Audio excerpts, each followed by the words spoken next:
Buenas tardes con todos.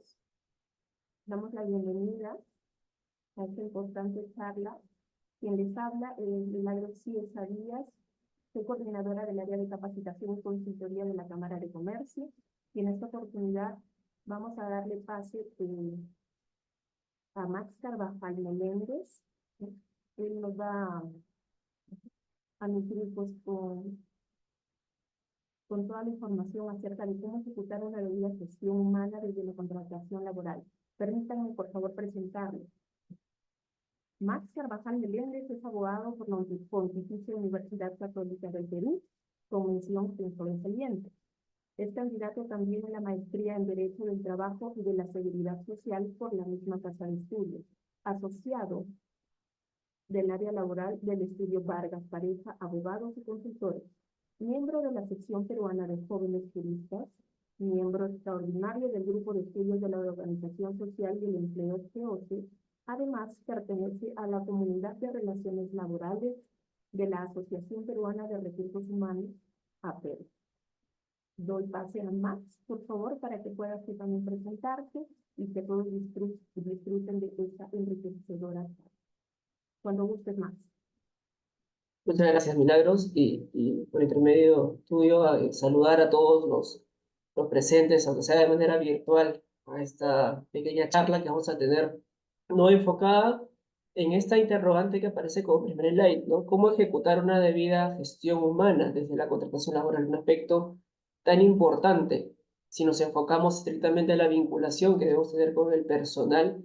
Si somos una empresa, una pequeña empresa, una empresa que viene emergiendo, porque esto es básico a efectos de lo que suceda lo siguiente en el vínculo laboral. Solo precisar que por temas de salud, agotar todo el espacio y todo lo que hemos preparado para ustedes, por ello se me complica un poco y por ello he invitado a quien me va a acompañar con la ponencia en una parte en estricto de esta conversación, que es la abogada Gemma Rodríguez, abogada también por la Pontificia Universidad Católica de Perú, a quien en el momento correspondiente procederé a presentarlas y a que ella me tome la palabra en un aspecto importante que es justamente ya abocándonos a los contratos laborales. Entonces, por favor, Gemma, el siguiente slide. Bien, entonces, partamos de esta interrogante, ¿cómo nos encontramos en el panorama laboral actual si nos enfocamos a las áreas de gestión humana, las empresas en sí? Vemos que constantemente vienen sucediendo diversas noticias nacionales y cómo el contexto laboral a raíz de las disposiciones legales o en general viene siendo modificado. Ejemplo es el aumento de la remuneración mínima vital, el aumento de mayores beneficios, el recorte de algunas obligaciones referidos estrictamente a los trabajadores, como el marco de la gestión humana y el impacto que debe generar justamente esta preocupación a las empresas tiene un importante realce. Y esto es lo relevante de todo este punto o este panorama general, porque a partir de este panorama es que nosotros como gestores humanos, como empresas, debemos abocarnos y decir qué elementos debo tener en cuenta y priorizar a efectos de un plan interno para, por ejemplo, la contratación de trabajadores, que es un aspecto esencial. Y, por ejemplo, mire, cerremos solo con esta pregunta o esta noticia, ¿no? Que el empleo cayó en 15 regiones del Perú. Y esto lo que nos lleva a pensar quizá también es el contexto económico, comercial, que es también relevante en el tema de la contratación. Tener en cuenta incluso que ahora ante contingencias generales de un vínculo laboral, no solo impacta a nivel administrativo, judicial, administrativo, dígase SUNAFIL, judicial, Poder Judicial por demandas diversas en ámbitos laborales, sino también el impacto que tiene respecto al comercio. Tenemos tratados de libre comercio, vinculaciones con otros países que se cierran las fronteras si es que incluso se advierte el incumplimiento de determinadas normas laborales. Y sin ir lejos, de repente en el Estado algunas convocatorias, solicitaciones con contratos con otras empresas, también ponen estos parámetros del cumplimiento en estricto de las normas y por ello indicar este tema de relevancia no actual, que a partir de los contratos laborales y ese vínculo primigenio que tenemos con una persona que va a acceder a nuestra empresa por la modalidad que se ejecute, es un aspecto a tener en cuenta. Entonces, esta es nuestra agenda para esta pequeña conversación, ¿no? El primer punto es hablar del contexto actual en la materia laboral. Ahí se va a analizar un poco cómo se viene dando en base estadística, ¿no? Estudios internos, nacionales, cómo se viene materializando el tema de las relaciones laborales enfocadas estrictamente a la contratación, lo cual nos puede dar como gestores humanos un panorama de lo que puede venir de repente en lo sucesivo de este año o incluso en los posteriores años. Segundo punto es la contratación laboral en el Perú. De manera muy general y enfocándonos en características también importantes de conocimiento, se abordarán cuáles son las modalidades contractuales y qué aspectos formales tener en cuenta para vincularnos con una empresa. El tercer punto es el impacto de la contratación laboral dentro de la gestión humana. ¿Qué elementos adicionales a los contratos laborales priorizar o advertir para vincular a mi empresa, a mi negocio, a una determinada persona? Finalmente, es brindar recomendaciones para mantener buen clima laboral en la empresa, enfocándonos en la contratación de los trabajadores, ¿no? Entonces, el primer punto y el segundo punto que va más enmarcado sobre el contexto actual y la contratación laboral en estricto, procederé a brindar la palabra a mi compañera Gema Rodríguez, como les dije, abogada, laboralista por la Pontificia Universidad Católica del Perú, a quien, nada, ahora le sucedo la palabra, así que adelante, Gema. Muchas gracias, Max. Sí, un gusto compartir con todos ustedes. En el slide que tienen ahorita a la vista tenemos una estructura de cuál va a ser un poco la idea de análisis que planteamos para efectos de optimizar la contratación y hacer que tenga esta buena incidencia con la gestión humana. Entonces, para efectos de la contratación, no solamente no debemos enfocarnos en documentos, debemos enfocarnos en que es una etapa de la gestión humana. ¿Y esto qué implica? Implica un primer paso estratégico, analizar la estrategia previa a la contratación. En segundo lugar está también el análisis de los contratos en sí mismos. Y finalmente también vamos a abordar un tercer punto, que de hecho coincide con nuestra agenda, vinculado al cual sería la estructura o los componentes de un adecuado procedimiento interno vinculado a la contratación laboral dentro de un área de gestión humana. Pues bien, en cuanto al primer punto, la estrategia para la contratación es producto del contexto actual. Nosotros no podemos abordar una estrategia de contratación sin tener primero a la vista una foto de cuál es el actual estado de la demanda laboral en el Perú. Para ello, les traigo aquí unas estadísticas proveídas por el Ministerio de Trabajo. Como vieron en una de las noticias, en el primer trimestre la contratación bajó. No obstante, la foto al primer mes del año no era tan negativa, no era tan negativa porque tenemos que tomar en cuenta de que hay un modus operandi de la rotación y de la demanda de trabajo a lo largo de cada año. Hay en el mes de enero una pequeña subida de demanda, luego a lo largo del primer y segundo trimestre más bien decrece, y es en los últimos meses del año, a partir precisamente de la etapa en la que estamos ahorita, junio y julio, en que se produce un incremento en la demanda de contratación. Entonces, un encargado de gestión humana tiene que anticiparse a este comportamiento, ¿no? Es algo que nosotros podemos analizar con anticipación. Es el punto de partida de la estrategia. Y además no podemos dejar de lado la segunda imagen que tienen a la vista, que es que esta demanda de contratación no es no es gratuita, sino que también tiene incidencia en ciertos grupos específicos. Estamos hablando, por ejemplo, de que la rotación laboral afecta en mayor medida, vemos, al sexo de hombres, en cuanto al grupo etario, también a los adultos mayores de 30 años. En cuanto al nivel educativo, estamos hablando de la gente menos calificada, o sea, la gente que no tiene estudios universitarios. Y en cuanto a la actividad económica, vemos también que ha habido en el último año una incidencia importante en el sector de enseñanza. Entonces, vemos también que las empresas más grandes son las que tienen una mayor demanda, un mayor nivel de rotación empresarial. Y finalmente, y va a ser materia del segundo punto que yo voy a abordar, que el tipo de contrato asociado a la mayor rotación es el contrato a plazo fijo, ¿no? Y tiene sentido. Y de hecho, no podemos dejar de visualizar que esta es una foto de la contratación formal. También mueve el país la contratación informal, sin embargo, ahorita nos vamos a enfocar solamente en la contratación del sector privado, en el sector formal. Esta fuente la encuentran en el Ministerio de Trabajo, es una fuente completamente pública. Muy bien, entonces, de cara a implementar esta estrategia, la estrategia tiene que partir siempre de visualizar un objetivo. El objetivo para mejorar la gestión humana en la contratación de personal tiene que fundamentarse en establecer una estructura. Pero esta estructura no puede ser una estructura antojadiza, sino que tiene que ser una estructura que tenga como base las necesidades de la empresa. Es decir, yo no solamente voy a enfocarme a direccionarme a puestos para satisfacer los requerimientos de los supervisores y de los jefes, sin antes hacer un previo análisis de qué es lo que realmente necesita ese supervisor y realmente necesita ese jefe o ese subgerente para efectos de cumplir con sus funciones y de incrementar su productividad. Entonces, si es que diseñamos una estrategia en esta medida, vamos a lograr los beneficios que aparecen en el cuadro que están en morado. Es decir, contratar adecuadamente, evitar contingencias laborales, que normalmente se producen en las desvinculaciones, eso ya es materia de conocimiento de la mayoría de gestores humanos. Y finalmente, más orden en la contratación.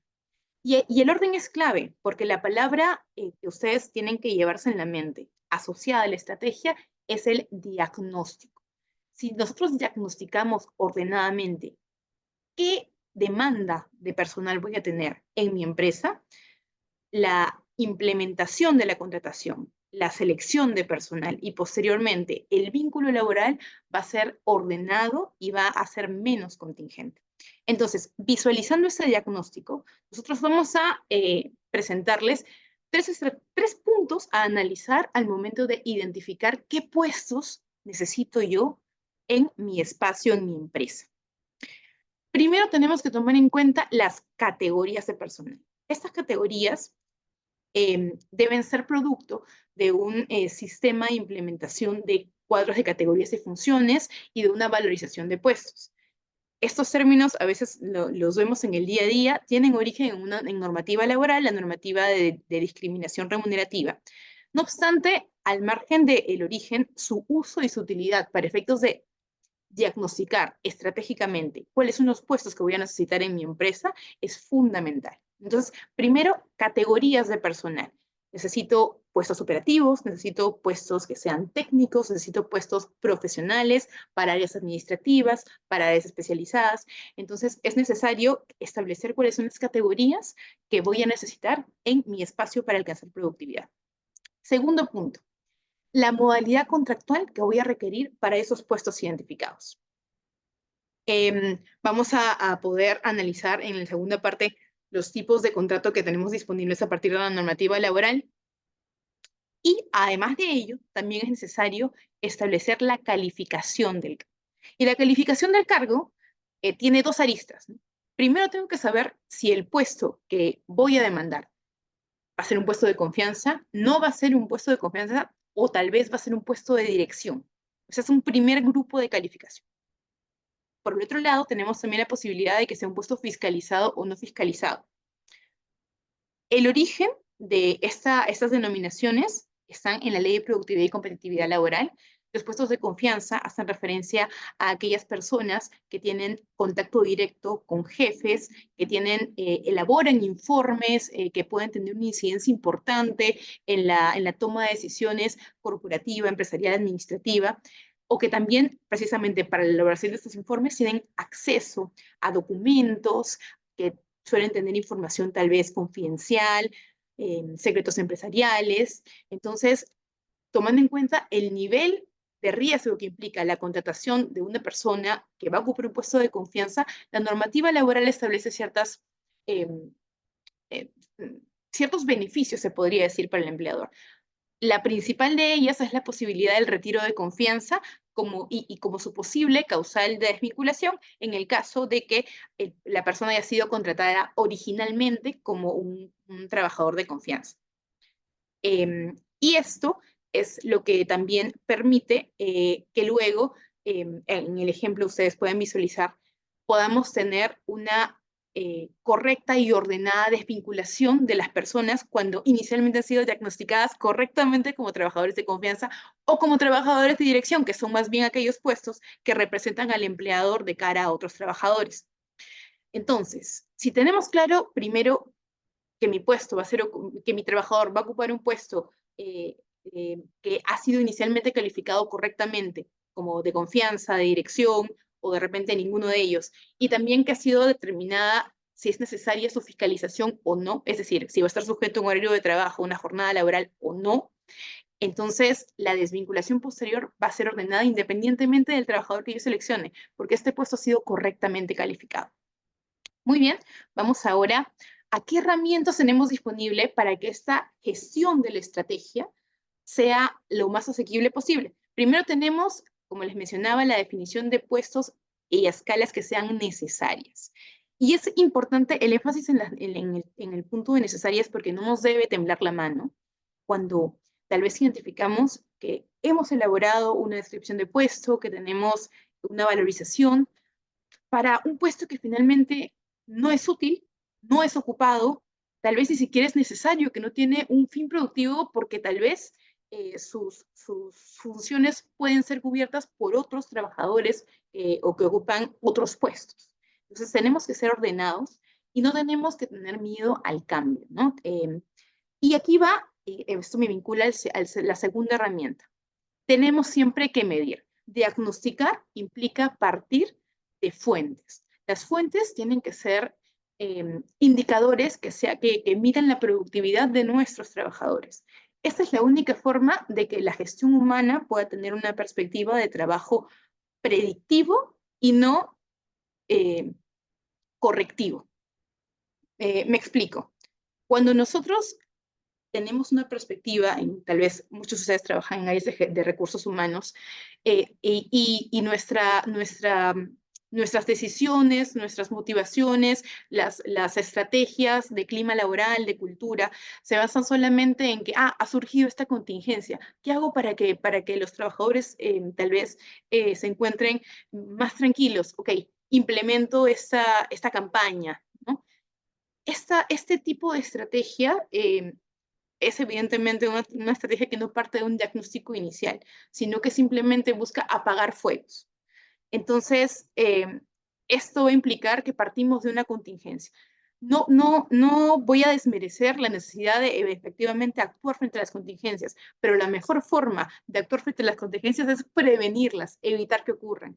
Entonces, para efectos de que las contingencias no sean un problema para el empleador, es necesario implementar indicadores que permitan medir a mi trabajador, que me permitan también prevenir las contingencias y actuar conforme al clima laboral adecuado, actuar conforme a un espacio en el cual recursos humanos no solamente sea un mero apagador de fuego, sino que tenga una gestión eficiente. Además, también tenemos que tener índices de productividad vinculados con el crecimiento de la empresa.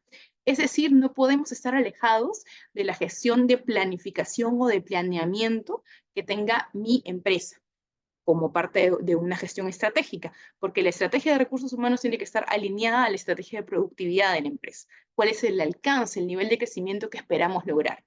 Para que luego de repente no nos agarre una demanda de contratación o de selección de personal alta sin tenerla previamente planificada. La cultura y clima adecuados también son un efecto de tener KPIs sinceros y también de estar alineados a los índices de productividad de la empresa y finalmente realzarles el enfoque predictivo y no reactivo. Ahora vamos un poquito más a lo jurídico, que es la contratación laboral. En el Perú tenemos dos formas de contratación de carácter laboral, que son la contratación a plazo indeterminado y la contratación a plazo determinado. Estamos hablando, en cualquiera de estos casos, de una relación que parte de un elemento clave que es la subordinación. Sin embargo, también tal vez podemos vincularnos a proveedores de servicio, que si bien también son personas naturales, que están en el día a día conmigo, no están subordinados a mí. Estamos hablando de los locadores de servicio. En ese caso, no estamos hablando de una vinculación laboral, hay que tener mucho cuidado con tal vez no aplicar tal vez medidas digamos, tratarlos o darles un tratamiento similar al de los trabajadores porque no lo son, porque tienen independencia, porque además ellos probablemente no solamente me presten servicios a mí, sino a más empresas.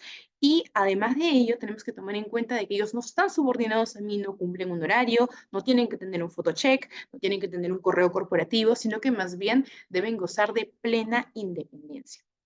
Pues bien, en el ámbito sí de la contratación de trabajadores subordinados, los trabajadores que cumplen una jornada completa tienen estas dos formas de contratación. Y también tenemos otro caso que es, se podría decir, atípico, que es la contratación a tiempo parcial. Estamos hablando de personal que yo no necesito que esté el 100% de la jornada conmigo, sino que yo lo voy a contratar tal vez para labores muy específicas. Labores muy específicas que me demandan menos de 4 horas diarias en promedio en la semana, que evidentemente no me van a costar de forma equivalente a un trabajador que hace la jornada completa, sino que me va a costar lo proporcional y que también tienen, dado esta, se podría decir, parcialidad de su disponibilidad, la estabilidad laboral no está coberturada para ellos. Pues bien, vamos entonces, tomando en cuenta, habiendo mencionado este caso típico, habiendo mencionado también el caso de los locadores de servicios que no están dentro del ámbito laboral, a abordar el tema de la contratación primero a plazo indeterminado. ¿Qué es lo que pasa en la contratación a plazo indeterminado? Estamos hablando de la regla general por predilección de la normativa laboral. Si un trabajador ingresa a trabajar sin un contrato de trabajo solamente porque verbalmente acordó conmigo ingresar a realizar labores, esa persona está vinculada conmigo a plazo indeterminado por disposición normativa. ¿Qué implica esto? Que va a estar protegido frente al despido arbitrario apenas termine su periodo de prueba. Implica también que no vaya a tener un término en nuestra vinculación que esté previamente planificado, sino que tiene una vocación de continuidad.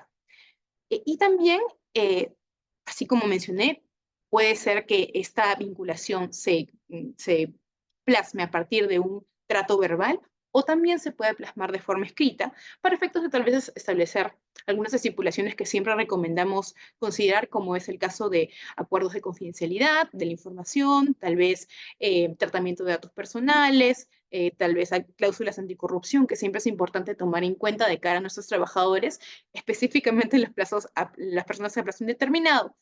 Y ahora, en el caso de los trabajadores que son vinculados a plazo fijo, de hecho es conocimiento de todos, lo vimos en las primeras diapositivas, estamos hablando del grueso de personas en el Perú. El grueso de personas, de trabajadores, la población económicamente activa en el Perú está vinculado a partir de un contrato a plazo fijo. ¿Qué implica? La principal característica es que su vinculación tiene un inicio y tiene un fin que sean establecidos desde que iniciamos el contacto. Esta forma de vinculación tiene que ser necesariamente plasmada por escrito.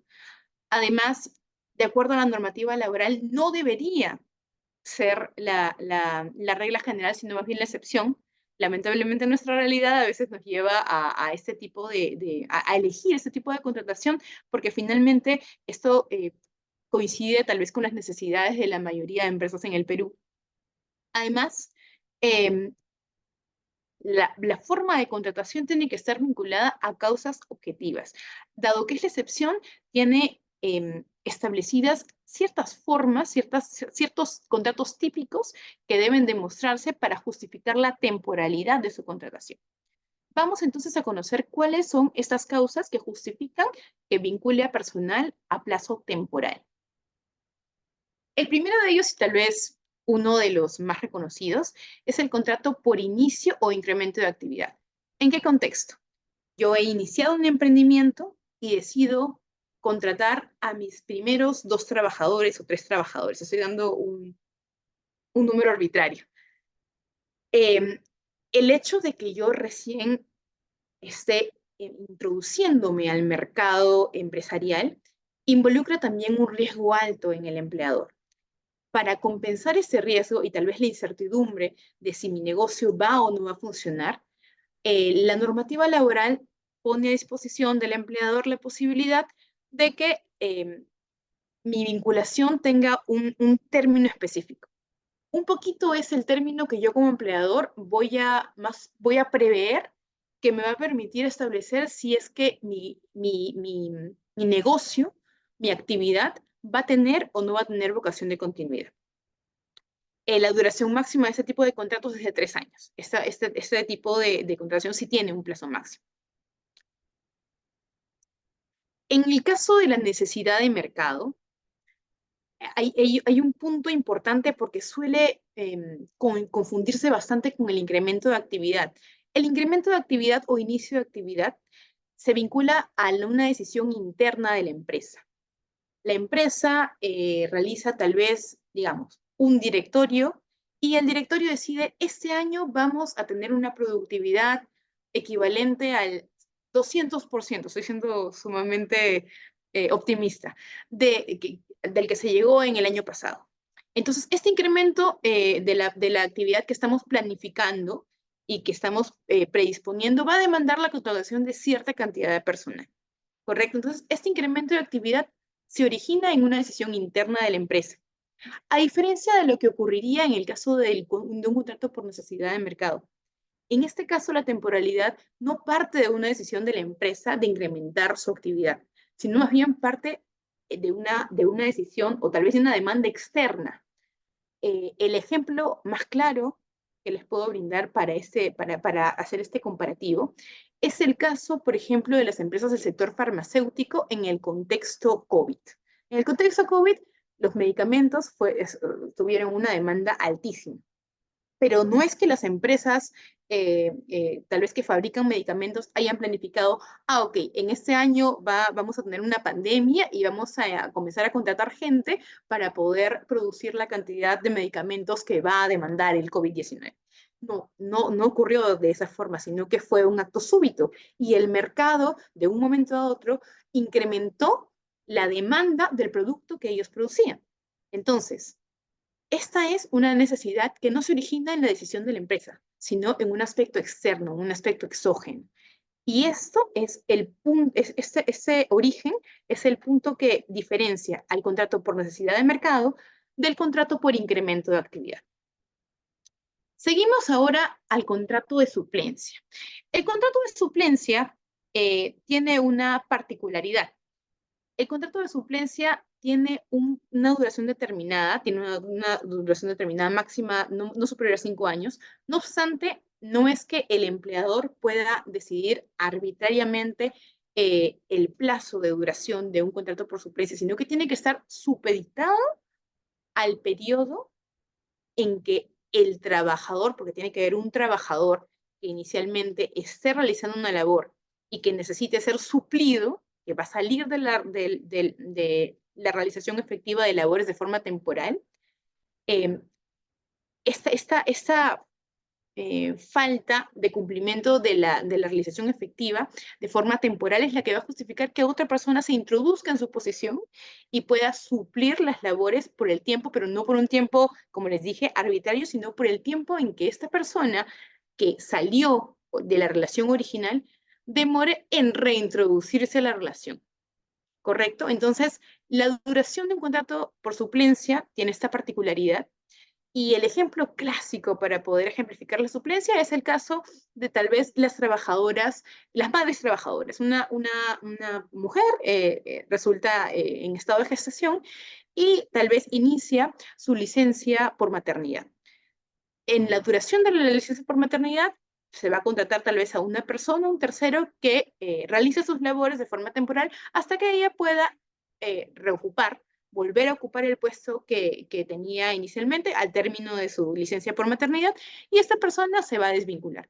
Hay una vocación de temporalidad evidente. Vamos entonces a el contrato por servicio específico o de obra. La particularidad de este contrato es que tiene una duración máxima no determinada. No determinada porque el legislador no podía saber cuál es la duración promedio de una obra o de un servicio específico. Este tipo de contrato suele ser utilizado, por ejemplo, para efectos de las vinculaciones con empresas de tercerización o de intermediación, porque están supeditadas a la duración de la relación civil, ¿no?, que hay entre una persona, una empresa que demanda de un servicio, no sé, de limpieza tal vez, y la empresa que brinda el servicio de limpieza. Ahora, ese servicio de limpieza, evidentemente, no lo va a brindar el empleador realmente, sino que va a contratar a personal para que sea destacado a la empresa original y que pueda realizar las labores de limpieza. Pero la vinculación entre la empresa de limpieza y sus trabajadores destacados va a tener tal vez la temporalidad supeditada a la vinculación comercial que tienen con la empresa que contrata los servicios de limpieza.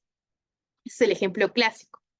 Entonces, dado que no se puede prever cuánto tiempo va a durar esa relación comercial o cuánto tiempo va a durar tal vez una obra de construcción con una complejidad determinada y tal, entonces la duración máxima no está establecida en una cuantía específica, sino que se va a extinguir este contrato cuando este servicio o cuando esta obra termine. ¿No? Pero esa es una causal automática. Creo que con eso podemos ejemplificar bastante este tipo de contrato que también es muy usado en nuestra realidad, ¿correcto? El contrato por reconversión empresarial hace referencia a aquellos casos en los cuales, por ejemplo, mi empresa va a pasar por un supuesto de fusión, una modificación de actividades que sea compleja, o tal vez un cambio en la tecnología que va a organizar a mi empresa. Se me ocurre tal vez los casos en los cuales tenemos la implementación de un ERP, tal vez un sistema SAP, que involucra necesariamente la contratación tal vez de personal que permita coadyuvar a este cambio. Involucra, una vez más, es un cambio contundente en la forma en la que la empresa se conduce, ¿no? Es una reconversión. En el caso del contrato ocasional, esto se vincula a celebrar o atender, como ven, necesidades transitorias, es decir, actividades que no son habituales en el trabajo. Si yo, bueno, ha surgido como parte de recientes modificaciones normativas la definición de núcleo de la actividad. No estamos hablando no solamente de eso, sino de la actividad principal de la empresa, tal vez en un ámbito un poco más amplio.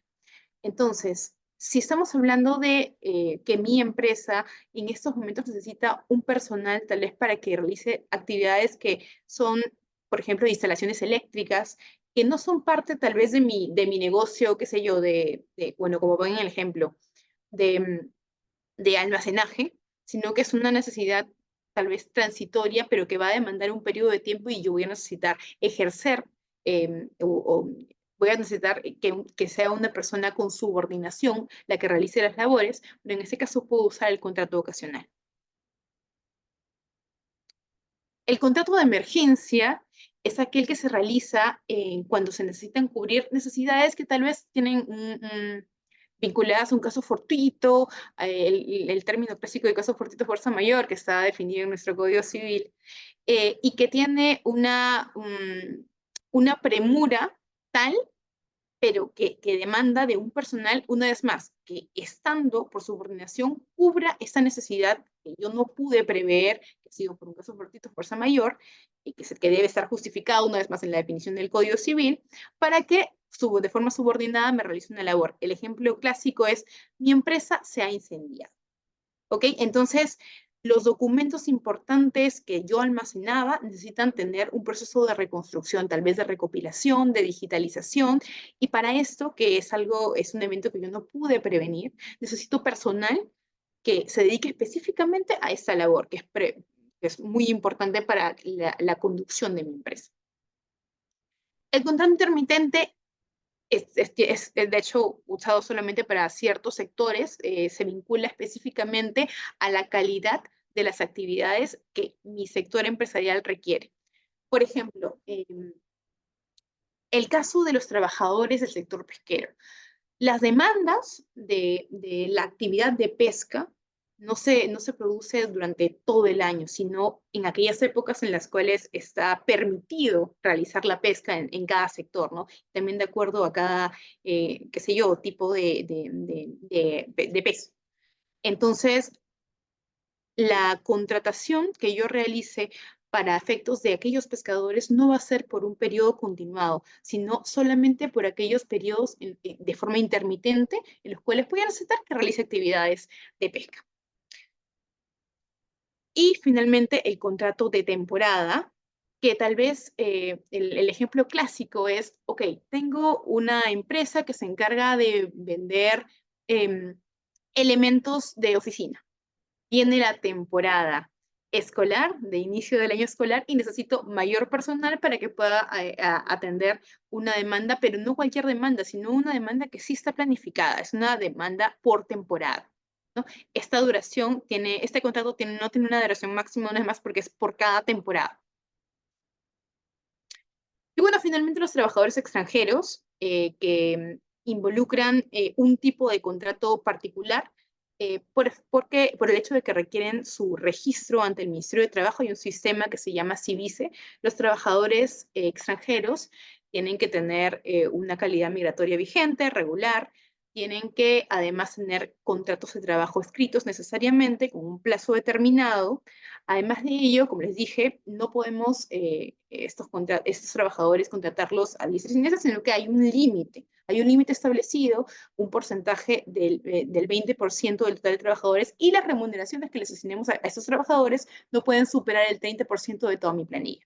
Entonces, yo ingreso registro mi trabajador dentro del CIVICE, me aseguro de que esté dentro de las cuotas del no más del 20% de mis trabajadores, y además que no involucren más del 30% de las remuneraciones, y yo estaría cumpliendo con la normativa.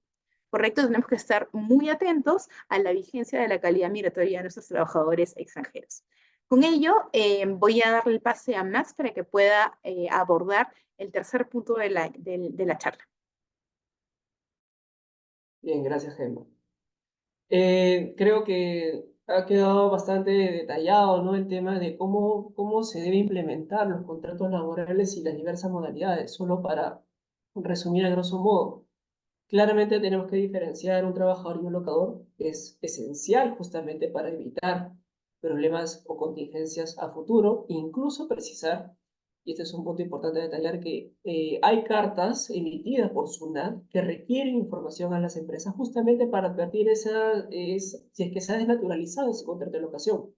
Por eso, la forma de tratar a un locador tiene que ser distinta que a la forma de tratar a un trabajador, justamente por la relación que incumbe a ambas partes, y que sabemos que mal manejado este escenario, lo que va a generar es que este locador se convierta como trabajador de la empresa y por ende incorporar las planillas.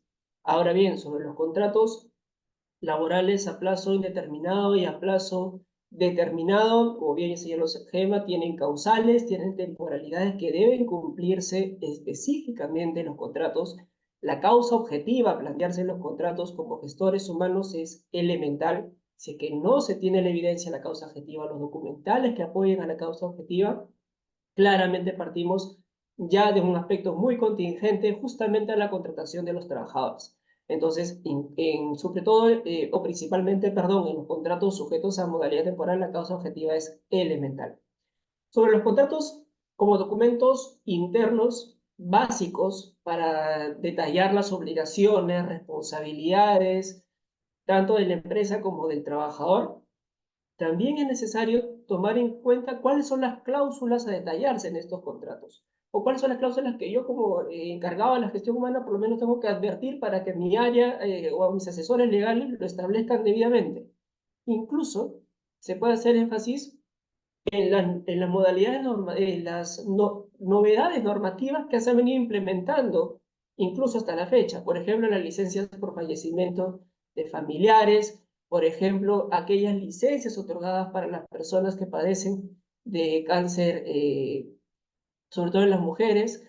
Ese elemento y esos aspectos son ligados al aspecto social, de protección al trabajador, pero que también deberían enmarcarse en los contratos. Y si no es en los contratos, por lo menos plantearlo en las políticas internas, en alguna directiva interna que por lo menos establezca, primero, que estoy cumpliendo con lo que dice la norma, y el segundo, el nivel de alcance, esa responsabilidad que mi empresa tiene frente a mis trabajadores. Y con ello advertir esa transparencia de por medio sobre qué aspectos tener en cuenta para aplicar tal licencia, tal beneficio, sea incluso determinado desde el ámbito legal como también de manera unilateral. De repente yo a una empresa quiero plantearle beneficios adicionales a lo que establece la ley. Y claro, el hecho de informar debidamente a mis trabajadores sobre estos elementos, estos lineamientos que rigen sobre estos beneficios, estas licencias, sean legales o sean adoptados de manera interna, son básicos a ser establecidos en políticas internas, directivas, que vayan en concordancia con mi reglamento interno de trabajo, o etcétera. Como lo dije en el momento de la introducción de esta charla. Ya los elementos de la debida diligencia, por ejemplo, que es todo un proceso complejo de entendimiento, pero de importancia y aplicación, ya no solo enmarca a mi empresa y las multas que me puede poner SUNAFIL, las demandas que puede imponerme un trabajador a nivel judicial o incluso arbitral, si es que corresponda, sino que ya termina siendo hasta parámetros a advertirse si es que yo requiero contratar con tal o cual empresa. Tratado de libre comercio, acuerdos comerciales, ya plantea la necesidad de decir tú hasta qué punto de empresa cumples con la normativa en materia laboral y recursos humanos para con ello establecer los beneficios. Claro ejemplo es el tratado entre México, Estados Unidos y Canadá, donde incluso ya hay efectividad de decir que Estados Unidos plantee barreras a las empresas de manera comercial, ojo, para decir, acá esta empresa ha incumplido el tema de sindicatos, por ejemplo, ¿no?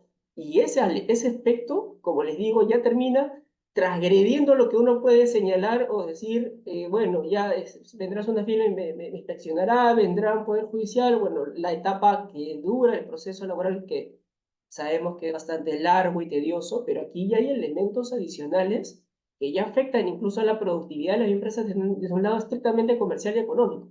Por ello, vemos que el tema de la gestión humana ya aborda diversas aristas, diversos aspectos que deberían tomarse en cuenta para justamente advertir los lineamientos internos a las acciones empresariales para cumplir no solo con lo que establece la norma, sino promover un espacio de un clima laboral eficaz, idóneo, y con ello tener contento a un personal o recurso humano que es elemental para dentro de mi esquema operativo, ¿no? En la etapa o en la productividad que uno ejecute sus funciones. Ya señaló Gemma, hay contratos sujetos a modalidad temporal para diversas actividades, pero sabemos aplicarlas debidamente, sabemos identificar qué causal o qué hecho en concreto me posibilita a mi empresa saber cómo contratar a mi personal, desde los mismos selectores, de aquellas empresas que se dedican a seleccionar al candidato idóneo, a la candidata idónea para mi función, esos elementos siempre vienen del lado de mi perfil de puesto, de lo que yo necesito para tal encargo. Y si ese perfil de puesto incluso no tiene los elementos aplicables debidamente, ya sabemos a qué puede arribar esto, ¿no? A contingencias, denuncias de SUNAFIL, inspecciones, cartas inductivas, etc. Entonces, tener en cuenta el contexto que se señaló, cómo se viene dando el panorama nacional respecto a la contratación de trabajadores. Tener en cuenta cuáles son los esquemas de contratos que me plantea la norma, que pueden ser diversos y complejos de entendimiento, pero justamente a eso apunta el estar informados y a tener en cuenta estas causales en específico. Porque si es que la relación laboral inicia mal, lamentablemente todo lo demás seguirá la misma secuencia. Incluso si se llega a subsanar después, lo inicial puede ser un elemento importante para que el trabajador mañana más tarde me demande por una denaturalización del vínculo laboral y que esto se convierta de plazo determinado a plazo indeterminado. Por ello, verificar estos elementos, reitero, son de suma importancia para las áreas de gestión humana y en conjunto con los asesores legales con quienes trabajen directamente ustedes, si que son o están dentro de la gestión humana. Pues bien, haciendo un poco ese recordaris, resumen general, ahora aboquémonos al tercer punto de esta charla. ¿Cuál es el impacto de la contratación laboral en la gestión humana? Por favor, déjenme el siguiente slide. Para este esquema dentro de lo que hemos preparado de manera gráfica para ustedes y se pueda hacer lo más entendible posible y captar de repente las ideas esenciales que tenemos para todos los que estén conectados el día de hoy, es mostrarles que no solo basta con conocer lo que dice la norma, o conocer cuáles son los elementos para elaborar un contrato, vigilar que el contrato esté debidamente adecuado, o de repente si viene un trabajador y se queja ante mí como gestión humana, y saber responderle por lo menos con lo básico, si es que tal o cual aspecto de su contrato está debidamente implementado. En este punto abordaremos otros elementos que como gestión humana, desde el ámbito legal, pero aplicado justamente a mi trato directo con mi personal, con mi recurso humano, con mis trabajadores, necesito entender y conocer, ¿no? Entonces, se ha dividido en 5 puntos en concreto. El primero es el certificado único laboral. El segundo, los registros de deudores alimenticios o alimentarios morosos. Tercero es el examen médico ocupacional. Cuarto son las escalas remunerativas y discriminación del acceso al empleo, tema que al día de hoy viene siendo tan advertido, tan informado, con tantas o cuales publicaciones en nuestras diversas redes a cuales tengamos acceso, justamente por lo que viene implementando SUNAFIL, a lo cual haré también un breve detalle. Y finalmente las cuotas de personas con discapacidad, ¿no? Tener en cuenta que hay personas que tienen diversas condiciones que no por ello debemos excluirlas de nuestro escenario de recursos humanos. De hecho, incorporarlos y saber mantener qué medidas aplicar justamente para promover un escenario de libre contratación de un campo accesible a todo tipo de personas. Porque las oportunidades deben de ligarse estrictamente a las condiciones de la persona, pero también saber que como empresa podemos acondicionar ese espacio de que cualquiera puede ser parte de mi esquema de recursos humanos e incluso estableciendo y fijando lo que dice la norma. No hay una obligación en estricto en este aspecto que también las empresas deben cumplir. Entonces, por favor, el siguiente slide, Gemma. Para advertir justo lo que viene es referido a los certificados único laboral. Muchas veces las empresas vienen y acuden sobre qué información es la que le presenta el posible postulante a un puesto de trabajo y cuál es el impacto de lo fidedigno de esa información. A veces suelen preguntar y decir, pasó esto, me enteré en el camino, pero lamentablemente cuando el trabajador entró no me dijo tal información. Información de relevancia, de hecho, ¿no? Entonces, vemos que ya se ha implementado un documento por parte del Estado que detalla información importantísima para las empresas al momento de acceder a los servicios de un postulante en puesto de trabajo. Y este es el certificado único laboral, pero por medio de este certificado, el empleador, las empresas pueden verificar la veracidad de la información que plantea el trabajador. De hecho, incluso podría ser una práctica de pedir la información al trabajador de manera directa, es decir, que el mismo trabajador me detalle en una declaración jurada simple, ¿no? Tal o cual información que yo requiero conocer para contratarlo, y de manera complementaria verificar si esa información viene estrechamente relacionada con lo que establece el certificado único laboral. De hecho, esa es la finalidad de este documento. La transparencia de la información de un postulante hacia un nuevo puesto de trabajo. ¿Y qué elementos tener en cuenta justamente si es que tal trabajador se ajusta a un espacio laboral o a mi política interna, ¿no? A mi política más de clima laboral, de yo mantener tal o cual trabajador, pero todo esto desde un aspecto más razonable, sin transgredir ninguna igualdad que se manifieste en todos los posibles postulantes. Entonces vemos que ya hay un documento que por lo menos detalla antecedentes penales, judiciales, policiales, la trayectoria académica, ¿no? Que para algunos perfiles de puestos es básico tener de repente tal o cual capacidad, tal número de horas en tal especialización, tal carrera universitaria, la condición misma de alguna formación académica en concreto, si tiene bachiller, licenciatura, maestría, etc. Todos esos elementos, en teoría, deberían plantearse en estos documentos, así como la experiencia laboral formal, y por lo cual yo también, como gestor humano, puedo saber y decir a dónde poder comunicarme o con qué referencias poder indicar si tal capacidad del trabajador se ajusta a lo que él me declaró en primer momento, de repente sea una entrevista directa, en un documento, etc. Entonces, Este documento, reitero, puede ser tomado como un complemento a la información que directamente me indique el trabajador, la trabajadora postulante a puesto de trabajo de las diversas empresas, ¿no? Por favor, Gemma, siguiente slide.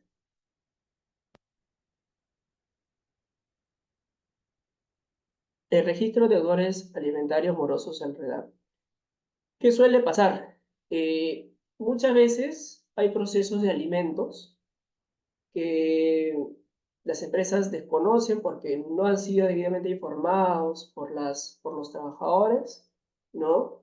Y tal día, en tal semana, me llega una notificación de tal juzgado, como tal letrado, ¿no? Y me dice, por favor, informar en tal plazo determinado las boletas, los conceptos remunerativos, algún concepto de libre disposición de tal trabajador.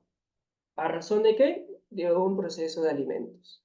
O incluso decir directamente, por tal acuerdo conciliatorio de la demandante, la madre de unos menores de edad, con tal trabajador, por favor oblíguese a retener tal número de la remuneración o tal porcentaje de la remuneración correspondiente a tal trabajador.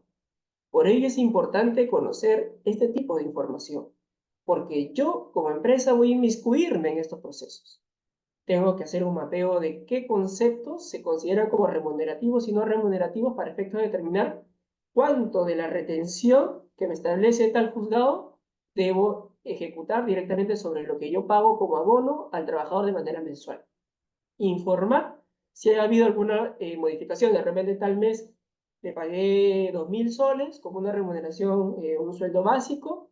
Sin embargo, pasó un mes y medio y ya aumentó la remuneración de repente hasta 3.500 soles.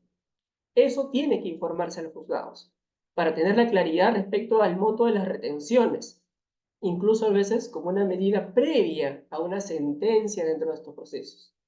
Por ello, conocer a detalle este tipo de contingencias, pero no alineada directamente entre la empresa, sino del trabajador con una demandante, ¿no? Madre de sus menores hijos, incluso de repente con familiares externos y con ello advertir cuáles son los elementos a como empresa advertir dentro de una política interna. Siempre es básico en las políticas internas para tener un orden en estricto de los procedimientos, los documentos, las acciones a ejecutar como de gestión humana hacia mis trabajadores.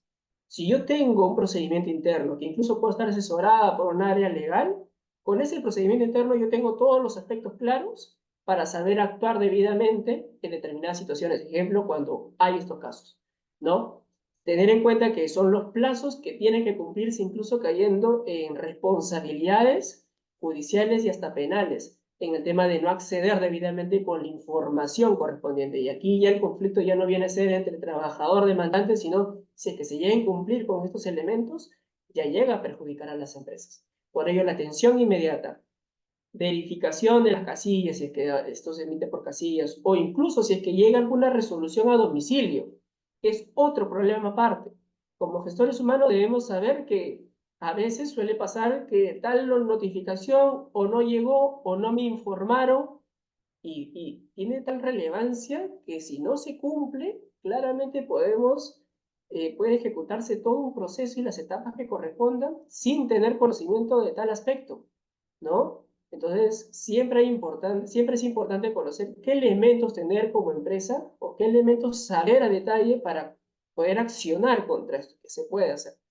De hecho, y aquí de repente un poco excediendo el tema de la contratación, se puede hacer una búsqueda de expedientes judiciales y con ello tener la certeza de decir cuántos procesos judiciales, civiles, penales, laborales, a la fecha tengo al día de hoy, y a partir de esta búsqueda contrastar con la información que directamente me puede dar tal sede judicial. Y con ello saber si efectivamente hay una fidelización sobre las notificaciones que llegan a mi empresa. Si es que no hubo de repente algún traspapeleo de algún recurso, algún oficio, algo que debí responder debidamente. Y eso también puede confluir con el tema de los oficios en temas de alimentos, ¿no? Entonces, es importante que los trabajadores me informen debidamente sobre cualquier problema que tengan en temas de alimentos para yo como empresa poder accionar debidamente. pedir la documentación y ordenarla de manera adecuada y saber qué documentos conservar como gestión humana para cumplir con estas obligaciones, sea que lo haga directamente o junto con mi área legal respectiva, ¿no? Por favor, déjame el siguiente slide.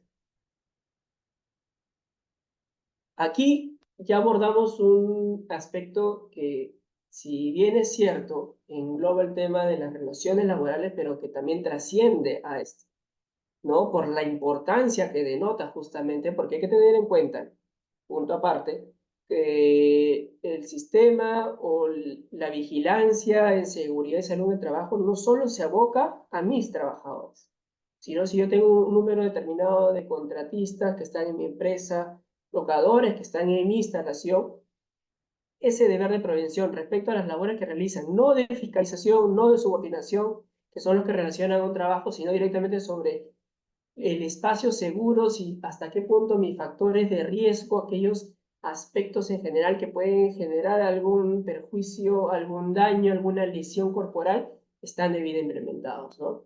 Entonces, aquí ya se enfoca en vigilar y implementar acciones que establezcan en un puesto de trabajo que va a acceder determinada persona y que esto sea en el mayor escenario posible, saludable y seguro.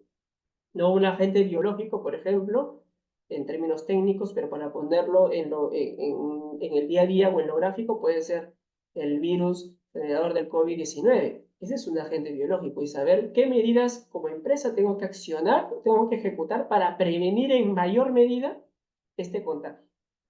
Y para esto y demás elementos dentro del deber de prevención que como empresa debo cumplir, se establecen los exámenes médicos ocupacionales. Los exámenes médicos deben ser, por ejemplo, de ingreso, en el momento que ingresa un trabajador, conocer cuál es su estado de salud actual, si se encuentra apto, sin restricciones respecto a determinadas labores, si es apto con restricciones, para saber qué acciones o medidas preventivas tengo que saber ejecutar para determinado puesto de trabajo.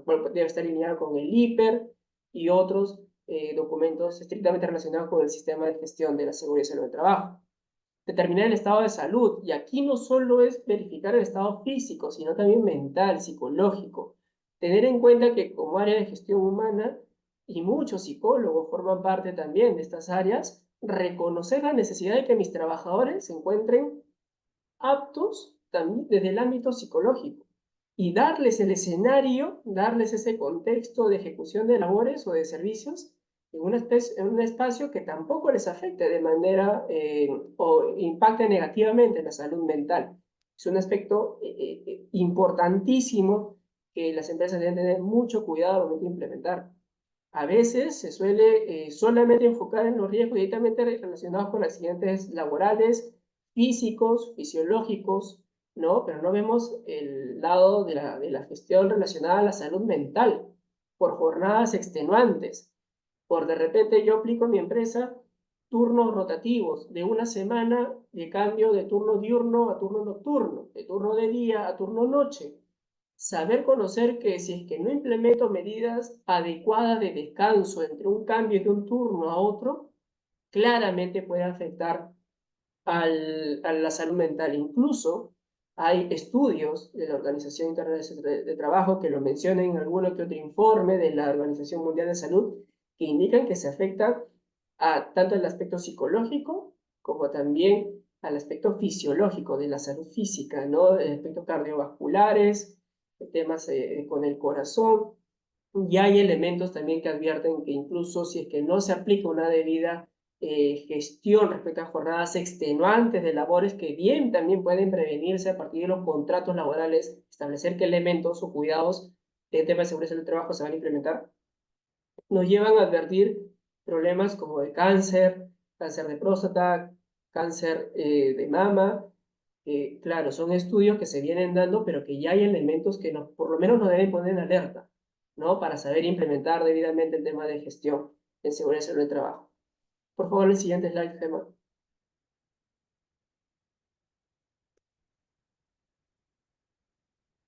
Y aquí vemos también ya relacionado a otro tipo de medidas como las capacitaciones, entrega de herramientas de trabajo y los elementos de protección personal por determinadas funciones. ¿Y esto por qué se engloba con la contratación laboral? Porque estas recomendaciones deberían estar implementadas en el contrato de trabajo. No solo basta con ponerlo en mi reglamento interno de seguridad y salud del trabajo, sino esta información o estas disposiciones, trasladarlas en un esquema, en un anexo de mi contrato laboral, para con ello detallar de manera general, pero también concisa, todos los elementos preventivos que como empresa voy a aplicar para promover y procurar un espacio saludable, seguro de mis trabajadores y menguar en mayor medida todos estos agentes de riesgo, ¿no? Que se pueden presentar desde algo que interrumpa el paso en un pasadizo de la empresa, una mala colocación de cajas encima de otras, todo lo que pueda generar algún impacto a la salud física y mental de los trabajadores debe ser advertido tanto como capacitaciones de información, como también referente a las herramientas a yo poder brindar a mis trabajadores y con ello puedan tener todos los elementos para una ejecución saludable, segura de sus funciones laborales.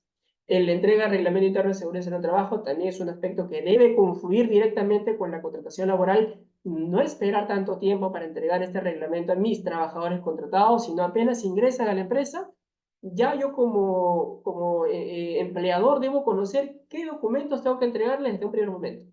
Incluso hay empresas que establecen ya un cargo general de recepción de documentos donde detallan diversos elementos internos, políticas internas, que ya se directamente entregan a los trabajadores al momento de su inserción como parte de mi personal subordinado. Y entre estos documentos está el Reglamento Interno de Seguridad en el Trabajo. Y finalmente, como ya lo había adelantado, es anexar las recomendaciones en seguridad en el trabajo en los contratos. Por saber que como gestión humana debo procurar por lo menos que en los contratos que yo tenga, conservando la vinculación de mis trabajadores, esté por lo menos con un check los anexos referidos a las recomendaciones en seguridad en el trabajo, así como otros documentos que se deben entregar al momento de su ingreso a los trabajadores, a las trabajadoras, y con ello las capacitaciones también. No solo basta con entregar estos documentos, sino informar de qué se trata.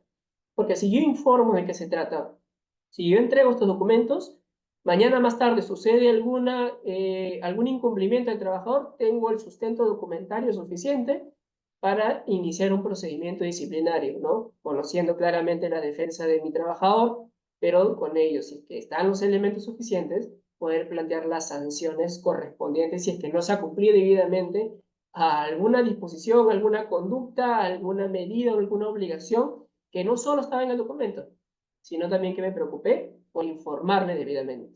Y ejemplo aquí puede ser el tema del hostigamiento sexual, ¿no? Vemos que el hostigamiento sexual, si que no se aplica debidamente a las investigaciones respectivas, las medidas que debo procurar, si que hay una denuncia de por medio, referida a algún trabajador dentro de mi empresa, esto puede afectar a la salud mental de mis trabajadores, de mis trabajadoras. Y por ello justamente la necesidad de establecer estas recomendaciones de seguridad de trabajo, tanto en los contratos como en documentos internos, y todo esto vaya en consonancia. No puede haber contradicciones entre uno u otro documento, ¿no? Saber detallar y qué elementos implementar y con ello conjuntamente las capacitaciones correspondientes. El siguiente slide, por favor. Las escalas remunerativas y la discriminación en el acceso al empleo. Este es un tema, como les digo, que hoy en día viene siendo un dolor de cabeza a las empresas, pero en el buen sentido, porque muchas no lo advierten, no lo implementan y a veces se requiere de alguna carta directamente ejecutada por SUNAFIL para poder ejecutar, para poder implementar o cumplir algo que debía hacerlo con bastante tiempo, con anticipación, ¿no? Y esto nos referimos a las políticas salariales, por ejemplo, los cuadros de categorías y funciones. SUNAFIL viene en estos días pues notificando cartas a las empresas para que cumplan con informar en un plazo de 20 días hábiles tanto la política salarial y que estas además hayan sido informadas a los trabajadores. Y ahí entra a tallar este elemento importante, que también debe ser advertido al momento de integrar a un trabajador. Saber describir las funciones y los puestos que tengo internamente. Establecer las escalas de remuneraciones. ¿Cuáles son los topes por tal categoría dentro de mis trabajadores? De repente la plana gerencial inicia con 15.000 soles hasta 30.000 soles. Operarios inicia con 2.000 soles hasta 6.000 soles. Y con ello dentro de esta categoría, subcategorías, ¿no? Operario 1, operario 2, maquinistas, ¿no? Gerente legal, gerente de recursos humanos, gerente general. O sea, esos aspectos son elementales conocer, porque yo no puedo plantear siquiera una propuesta de trabajo si no conozco a detalle cuánto ofrecer. Y esto no solo de manera competitiva, si yo quiero atraer al mejor talento humano. Y esto lo digo con base a las escalas que manejen otras empresas, sino ya internamente. Si yo no manejo puestos objetivos, adecuados, razonables por determinados criterios, mañana más tarde un trabajador, una trabajadora me puede demandar por homologación de remuneraciones. Muchas veces ha pasado que hay trabajadores que dicen, yo hago lo mismo que mi compañero, sin embargo, yo percibo 1.500 soles, mi compañero percibe 2.100 soles. Yo lo que quiero es que tú, mañana más tarde, me iguales a esa remuneración. Y claro, ¿eso qué genera? No solo genera un impacto sobre mis remuneraciones, sino también sobre los beneficios sociales que tengo que cumplir debidamente si soy el encargado de nóminas, de planillas, saber adecuar y cumplirlas debidamente. Y eso, quién sabe, por orden de un poder judicial, por una demanda, por un juez. Por eso, tener el sustento de por qué tal trabajador gana 1.500 y otro 2.000 soles es básico. Tener los elementos objetivos, sea por funciones, mis perfiles de puesto, trayectoria académica, experiencia. Esos elementos tienen que confluir en una política salarial, ¿no?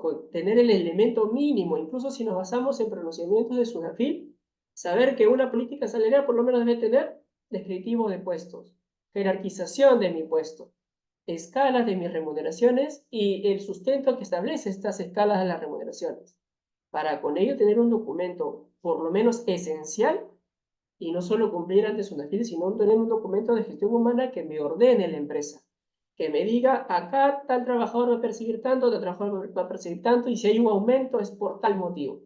Si es que no lo hubiera, claramente estamos ante un escenario donde se aumenta, se establece, se mantiene remuneraciones y puede arribar en conflictos judiciales y o administrativos que pueden generar incluso un impacto tanto de manera judicial, como reitero, pero también a nivel de marca, repercusión de mi empresa. Muchas denuncias ahora se suelen hacer por Facebook, ¿no? Por Instagram, de malos empleadores, y claro, erramos o no, esas denuncias tienen un impacto negativo si es que yo manejo una marca, un producto, soy gerente de una empresa, etc. Por eso, también advertí este tipo de contingencias posteriores, ¿no? Por favor, Gemma, el siguiente slide. Y aquí ya viene el tema de las cuotas de discapacidad, personal con discapacidad.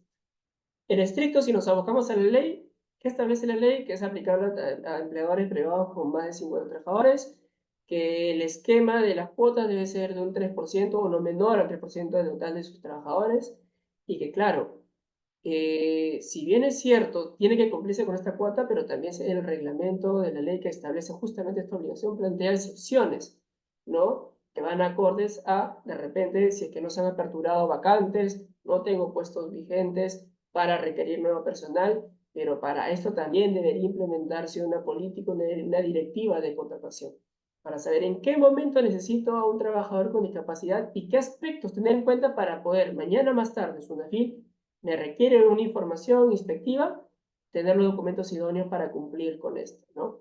Saber que por lo general SUNAFIL suele notificar este tipo de cartas a inicios de año, justamente porque calcula el tope del personal por el año anterior, y ellos, lo que establece SUNAFIL es decir, indícame cuántos trabajadores tienes en tal o cual sede, porque hay, por ejemplo, empresas mineras que tienen sedes en tal país, con las contratistas, sobre todo, contratistas mineras, ¿no? Que tienen trabajadores tercerizados o que tercerizan, perdón, en tal centro o tal unidad minera, en otro lado, en otro lado. Y ahí las distintas intendencias nacionales de SUNAFIL requieren esta información. Por eso también conocer cómo acceder a estos trabajadores es elemental. Y también conocer cuáles son los aspectos que como empleador me procuran a mí tener por lo menos la justificación de no cumplir con las cuotas adecuadas. ¿no? Incluso algunos hace poco nos hacían una consulta referida a ¿y qué pasa con el nivel de riesgo de tal puesto? ¿Acaso necesito contratar sí o sí a un trabajador que yo sé que tal puesto de trabajo tiene un nivel de riesgo alto? Claramente, el tema de la contratación de personas con discapacidad tiene que estar alineado justamente al tema de seguridad en el trabajo. Promover un espacio seguro y saludable. No voy a colocar en un mayor riesgo a una persona que por sus condiciones puede ser proclive en mayor diferencia que otros trabajadores, ¿no? Por ello también la importancia de los ajustes razonables. Una vez que yo contrato a trabajadores o personal con discapacidad, tengo que saber implementar condicionamientos que se requieran directamente por los trabajadores, o yo mismo como empresa los implemento como área de gestión humana, digo aquí o tal espacio hay que implementar justamente para proveer un espacio que procure mantener y cumplir con poder posibilitar un acceso libre a todo tipo de persona a mi puesto de trabajo, pero conociendo las particularidades en determinadas condiciones, sin caer en discriminación y menos aún en rechazo a personas que tienen el derecho a trabajar como todos nosotros. ¿No? Por eso es importantísimo los ajustes razonables tanto para el acceso al empleo como dentro del trabajo. El siguiente slide, Gemma. Bien, entonces ya conociendo a detalle cómo se materializan los contratos laborales, qué aspectos en el ámbito social, legal, tengo que cumplir y advertir ante la contratación de estos trabajadores en general, de mi personal como área de gestión humana, o qué tener en cuenta frente a mis postulantes a terminar puesto de trabajo. Ahora en este punto vamos a partir de recomendaciones en estricto que deben venir implementando las empresas para cumplir con una debida contratación y no solo tener como contingencia que mañana más tarde su le ponga una multa, que mañana más tarde me inicien una demanda judicial, sino también mantener el clima laboral. Sabemos que si no simplemente un buen clima laboral, no procuro mantener y evitar descontentos con mis trabajadores, el talento humano puede trasladarse a otro espacio y al final nuestra empresa termina siendo perjudicada, ¿no? Porque sabemos que el principal recurso de una empresa termina siendo nuestros trabajadores. Entonces, por ello es necesario advertir qué elementos tener en cuenta desde mi contratación. Es sumamente importante la contratación, porque a partir de la contratación, todo lo demás sigue una línea secuencial. Si no procuro debidamente con mi contratación, puede ser que lo demás que ejecute, incluso subsanando errores, ya caiga en algo que es bastante contingente. Entonces, déjeme el siguiente slide, por favor. Pues bien, en síntesis, las recomendaciones pueden graficarse en estos 5 puntos en concreto, ¿no? Saber que la gestión humana tiene que ser como prioridad preventiva antes que reactiva. Yo no tengo que esperar a que suceda algún conflicto para recién implementar medidas, establecer políticas, directivas, cumplir con lo que me dice la norma, sino es prevenir ese escenario, ese descontento. Para esto, por ejemplo, se puede implementar o elaborar procedimientos internos de selección de ingreso al personal, justamente para conocer cuál es el personal idóneo, las capacidades eficaces para mis postulantes de trabajo y a través de ello también para saber qué contratos ejecutar debidamente, con base a lo que ya Gema y yo hemos venido detallando hasta este momento. Generar evidencias documentales de verificaciones y revisiones efectuadas, es decir, si hay alguna queja de algún trabajador por el trato de algún supervisor, de alguien que dentro de mi contratación y del vínculo, de la duración misma de esta relación, viene generando pues problemas a nivel interno, yo como empresa tengo que ejecutar las investigaciones correspondientes y aplicar las medidas disciplinarias que sean las determinadas. Y para ello tener la evidencia de todas las investigaciones, declaraciones que yo ejecuto. Muchas veces las áreas de gestión humana se encargan también de estos procedimientos. Entonces, como empresas debemos capacitar a nuestras áreas de gestión humana para que hagan un debido análisis, una debida investigación frente a imposición de sanciones disciplinarias. A veces suele posibilitarse el error de decir, tal infracción amerita el despido. Pero claro, se han revisado los procedimientos o los principios que deben regir para yo tener en cuenta y aplicar estas medidas. Por ejemplo, advertí los antecedentes, advertí la gravedad de la falta. Estos elementos y lo documental, la evidencia que se deje de este procedimiento es sumamente básica. Si no tenemos estos elementos, si mañana más tarde nos demanda por despido arbitrario, despido nulo o cualquier tipología de despido, puede ameritar indemnizaciones por el mismo despido arbitrario, reposición del trabajador y o indemnizaciones por daños y perjuicios, ¿no? En donde incluso puede caer también la indemnización moral.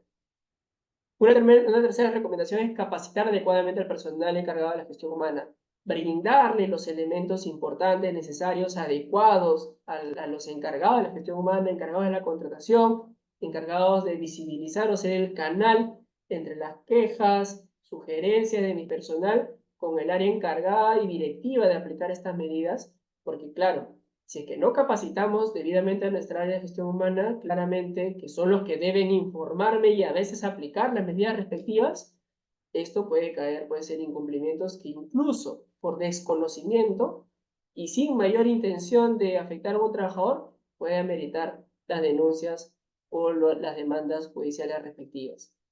Un cuarto elemento es proveer al área encargada de la selección e ingreso del personal de las herramientas adecuadas para el eficaz proceso, ¿no? Brindarles todos los elementos que deben tener en cuenta para contratar a un trabajador. Por eso les indicaba las directivas en estricto de la vinculación laboral, que incluso puede ser con los beneficiarios de las modalidades formativas. Un practicante profesional, un practicante preprofesional, qué documentos pedirles, qué elementos tener en cuenta al momento de una entrevista y cuál es la información que de repente en un primer momento no me detalló y después yo me enteré que era lo contrario, ¿no? Y qué saber o qué medidas actuar debidamente contra esta situación. Entonces, por ello es necesario proveer estas herramientas para darle la mayor efectividad posible a esa vinculación de postulante, trabajador o vincularlo directamente con el personal en general. Finalmente, es la revisión periódica de la información obtenida por los trabajadores contratados, ¿no? Saber cómo llevar progresivamente, periódicamente, esta fidelidad de información que me brinda el trabajador sobre situaciones estrictamente ligadas a la empresa o lo que puede estar relacionado con la empresa y con ello tener el mapeo estructurado, adecuado, debidamente actualizado sobre las medidas aplicadas. Por ejemplo, son los procesos por alimentos. A veces mi trabajador ingresó sin ningún proceso por alimentos, pero en el camino iniciaron esta demanda y claro, yo no tuve conocimiento de esto. Por ello es importante requerir este tipo de información de manera progresiva, ¿no? Y la actividad preventiva se enfoca en escuchar a los trabajadores y con ello yo como gestión humana saber qué medidas aplicar. Incluso sin llegar hasta el área legal, sino simplemente como gestión humana es conocer qué procedimientos implementar, reunirme temporalmente con un grupo de trabajadores, acudir a campo, escuchar cuáles son sus reclamos, sus quejas, cualquier elemento importante, ¿no? Entonces, con ello, incluso de manera directa, saber si es que en efecto yo conozco en verdad cuál es la situación de mis trabajadores y con eso saber qué medidas aplicar posteriormente. Por favor, el siguiente slide, Gemma. Entonces, ya con las recomendaciones aplicadas que se basan en implementar políticas internas a efectos de evitar actos de hostilidad laboral, implementar mi sistema dentro de prevención y de investigación de procedimientos de actos o luchar contra el hostigamiento sexual, ¿no? Saber la contratación laboral, capacitar a mi personal de área de gestión humana, implementar las directivas para la contratación, saber las directivas y políticas incluso para el pago de beneficios económicos, ¿no? También es importante eso, o incluso ante fiscalizaciones por parte de la autoridad fiscal, ¿no? Fiscalizaciones que requieren de que tal concepto no fue debidamente reconocido como parte de la remuneración y por ende saber aplicar tal porcentaje frente al pago de tal o cual aporte. Tal es así que incluso Salud viene emitiendo resoluciones de cobranza por las rectificaciones de planillas, que muchas veces no se tiene en cuenta tal o cual concepto, se lo considera como no remunerativo y después se rectifica la planilla, se lo considera de tal forma, pero claro, ya en Salud advierte y dice, ok, acá te has equivocado por tal error, no has efectuado los aportes de manera oportuna, de manera completa, e inicia todo un procedimiento por la emisión, en principio, de una resolución de cobranza que incluso viene a ser por montos pues altísimos, ¿no? Medio millón de soles, 300.000 soles, 50.000 soles, es muy variado el tema. Por ello es importante conocer estas recomendaciones y estas ideas finales creo que enmarcan un poco lo conversado el día de hoy. Verificar la información, tener a detalle la información que me presentan mis trabajadores, mis postulantes durante el vínculo laboral, porque esa relación nunca debe parar, tiene que estar constantemente actualizada. Ser transparentes en la contratación, tanto por parte de los trabajadores como por parte de mi empresa. Saber informar cuáles son los aspectos, incluso de seguridad en el trabajo, que tengan en cuenta. Y con ello, todo documentado, tener la evidencia suficiente para que mañana más tarde, entre una inspección laboral, ante un proceso judicial, pueda yo absorber debidamente las interrogantes que se presenten. Y en tercer punto, vendría a ser evitar los incumplimientos. El pago de remuneraciones, la verificación de las prevenciones, el impacto que tengo yo frente a mis trabajadores por la formación misma, por la información misma de lo que yo pueda detallar de mi gestión humana, también es importante, ¿no? Conocer que mi personal tiene que tener adecuadamente el conocimiento de mis directivas internas, de mis políticas, y yo como empresa tener la transparencia también de informar de todo lo que se cumpla a la brevedad, sea desde las causales que utilizo por contratos sujetos a modalidad, como por el cumplimiento de obligaciones por beneficios legales, ¿no? Beneficios sociales, por procedimientos en estricto o cualquier esquema general. Justamente evitar los incumplimientos parte de la premisa de que como empresa adopté todos los lineamientos efectivos. Incluso, para evitar estos incumplimientos, no solo basta con ver las normas legales laborales, sino también pronunciamientos del Tribunal de Fiscalización Laboral. Saber que vienen implementándose importantes pronunciamientos que, si no se toman en cuenta, podemos caer en una infracción.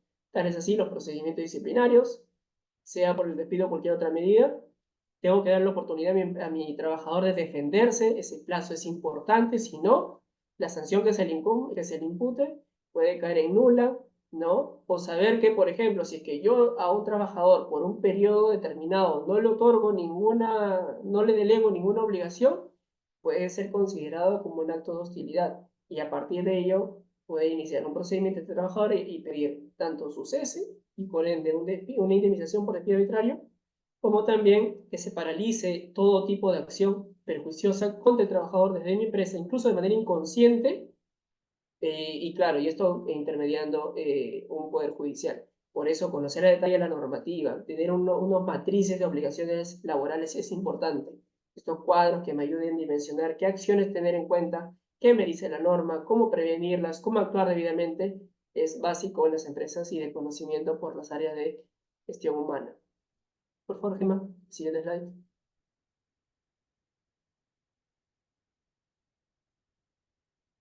Y con eso creo que ya es todo lo que teníamos a detalle para ustedes.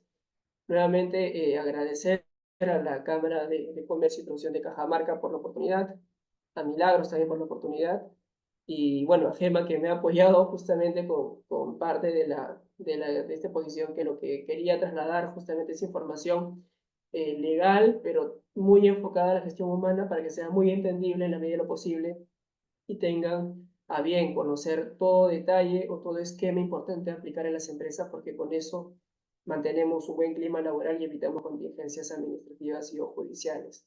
Así que nuevamente gracias y nada, atentos con Gema si tienen alguna interrogante o aclaración de alguna de las informaciones brindadas el día de hoy. Gracias.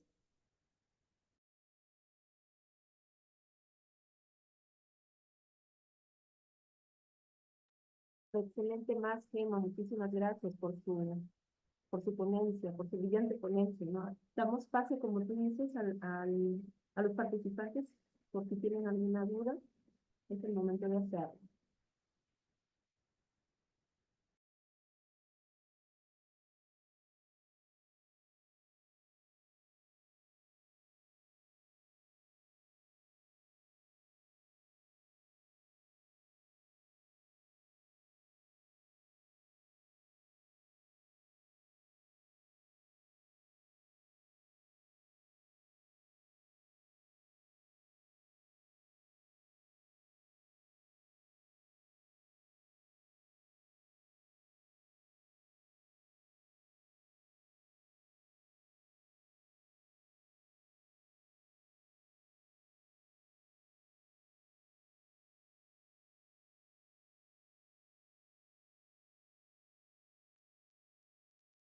Creo que no hay preguntas más. Sí, creo que sí. Creo que está claro, o no sé si alguien tiene alguna aclaración o duda que quisiera que se complemente, no hay ningún problema. Y si no es así, pues nada, quedamos atentos.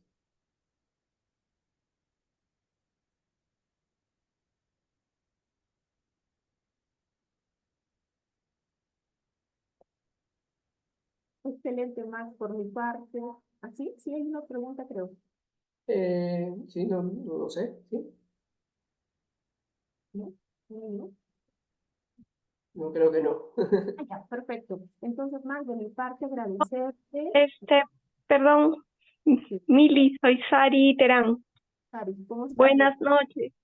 Buenas noches. Buenas noches. Yo solamente para preguntar que en el tema de locación de servicios es muy complicado porque la mayoría de empresas están sujetas a diferentes regímenes que no les permiten, digamos, a poder cumplir con todas las obligaciones respecto al trabajador, ¿no? Sin embargo, también la ley obliga a tomar ciertos criterios respecto a la locación de servicios. Pero en el caso de las empresas estatales, se viola mucho el tema de la locación de servicios, ¿no? ¿Cómo poder salvaguardar los derechos del trabajador en ese tema de contrataciones, en esas contrataciones de locación de servicios? Bien, gracias Sarita por tu intervención importante también para un poco abordar el tema de la locación de servicios. En efecto, en principio, como ya lo había mencionado Gema Rodríguez, claramente es necesario que las empresas sepan diferenciar a un locador de servicios que se rige bajo un vínculo civil de uno laboral. Es cierto también que a veces se naturaliza en mayor medida y no solo en el ámbito público, privado en general, no, porque la contratación misma, una locación de servicios claramente me aboga a empresa a pagar los honorarios respectivos y listo, ¿no? Mientras que por el otro lado está pues la contratación a un vínculo laboral, pago de beneficios sociales, etcétera. Entonces, ¿qué puede hacer un trabajador sobre esto? Básicamente es identificar lo que relaciona a una subordinación estrictamente con la empresa que me contrata. Si me manda órdenes, si me brinda los elementos o las herramientas que utilizo para tal o cual función, ¿no? Si de repente me establece un horario determinado para cumplir estas prestaciones. Esos son elementos a tener en cuenta, entre otros, claramente, para señalar cuando nos encontramos ante una desnaturalización de un contrato de locación de servicios. Por ello, como también se señalaba, es la importancia de implementar una política interna para que mis trabajadores sepan cómo tratar a un locador de servicios. Muchas veces, incluso teniéndose todos los lineamientos internos, capacitándose debidamente, un supervisor o un trabajador ejecuta un mandato directamente con un locador, no sabe cómo dimensionar tal o cual requerimiento de una función, de una tarea específica en determinadas áreas, ¿no? Entonces, capacitar sobre esto, tener los lineamientos implementados para este tipo de funciones, nos ayuda bastante a dimensionar esa diferencia, a plantear un marco de trato uno para los locadores, mientras que otro para los trabajadores en estricto.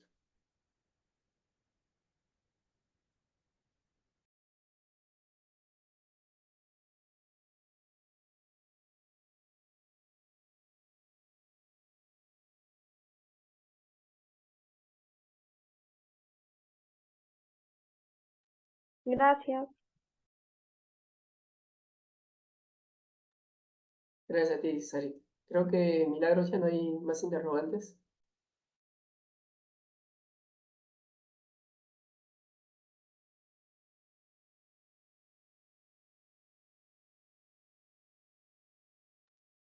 Milagros, ya tu micrófono está apagado. Ahora sí. Sí, creo que al no haber más preguntas, damos por finalizada la charla. Muchas gracias, Max, Gemma, ¿no? por la importante exposición de hoy.